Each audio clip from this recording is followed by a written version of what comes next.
Okay, so I had a request to explain the box method, so we're going to go ahead and start doing that. So we'll start off with a basic problem such as x squared plus 3x minus 10. Okay, and the idea behind the box method, just to give a little preface to it, is it's a visual way of organizing how to factor this down into two binomials. So essentially what I'm saying is that once you are done, you should be able to factor this into two different binomials. And note that once you do this, it's actually a product. Okay, so another way of thinking about this is when you are factoring a quadratic or a quadratic trinomial, you are essentially breaking it into two binomials. So the first thing that you would do is you would set up your box, and we'll set one up over here, and it's just going to look like a window with 4 panes in it. And with the box method, essentially it is explaining the FOIL, okay? It's breaking it down into the product of its first, outer, inner, and last. So the top box would kind of represent your product of your first terms. The outer terms would be in the top right, the inner terms bottom left, and the last terms in the bottom right.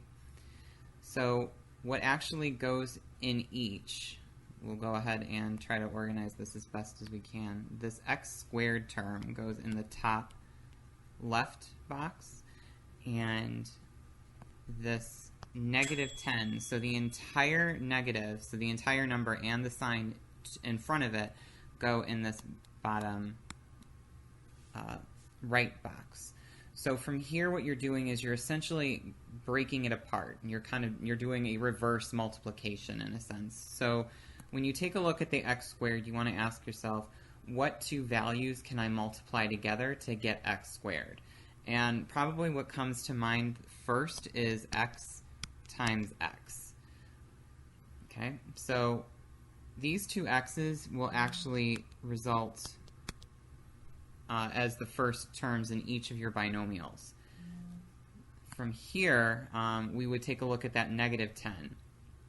And we can kind of do an aside here. So an aside is just kind of like thinking out loud or thinking to the side of your paper. So if we look at -10, we can look at what two numbers would multiply together to get -10. So we could think of 1 times -10, we could think of -1 times 10, we could think of 2 times -5, or we could think of -2 times 5. These are all potentials, so we kind of need to think about this. So I would suggest maybe starting with this product. So we would put a 5 here and a -2 here. Now let's make sure that we understand what the box method is doing at this point. It operates under this grid multiplication. So if we do x times x, we get our x squared term. If we come over to the -2, we would do -2 times 5, and that gives us that -10. Okay, so there's this grid multiplication going. It's like your vertical number times your horizontal number. Okay, we continue the multiplication.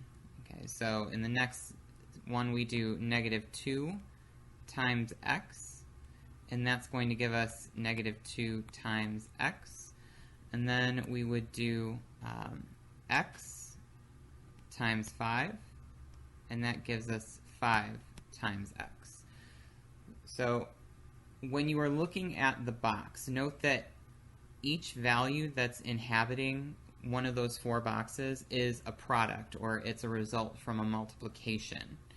So from here, what we do is we look along this diagonal here, and we're going to add these two values because they're like terms. Each one has an x next to it, so that's what kind of makes them a like term. So we have -2x plus 5x, and if we add this together, we get a positive 3x. So here's what you want to do. Check your 3x here and make sure that it matches over here. I have a positive 3x here and a positive 3x over in my original problem. Since they match, I did this trial correctly. So my answers are going to be x plus 5, because this is a positive 5, and then x minus 2. Okay, this is my final answer. Okay, I've factored it. If you're not sure if you did this correctly, we can do a check. So what we would do is we would take our answer and we would just FOIL it.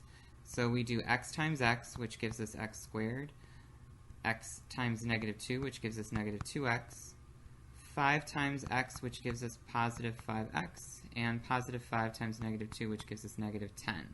We would clean this up. We have like terms sitting here. And before we go any further, note that each of these values, I'm going to highlight them in the colors that I used in the box, they match or correspond to the values that we generated inside of our box method. Okay, so hence the reason why we're kind of doing a reverse FOIL when we're working with the box method. And again, if we clean this up, we would get x squared. Combine these two like terms of 5x and negative 2x to get positive 3x, and then minus 10. So as you can see, I end up with the exact same problem that I started with. And so therefore, what we have is correct. We are done. Our solution is circled in the pink right here, and that's it.